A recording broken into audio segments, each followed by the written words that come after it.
ربنا آتنا في الدنيا حسنة وفي الآخرة حسنة وقنا عذاب النار।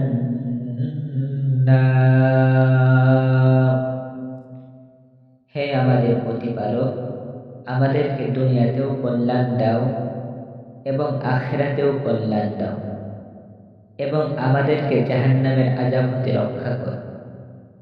পহেলা রমজানে আমরা এই দোয়া মুখস্থ করতে পারি এবং পড়তে পারি। আল্লাহ রাব্বুল আলামিন বলেন, ওমা খালাকাতুল জিন্না ওয়াল ইনসা ইল্লা লিয়াবুদুন। আর জিন ও মানুষকে কেবল এই জন্যই সৃষ্টি করেছি যে তারা আমার ইবাদত বন্দেগী করবে।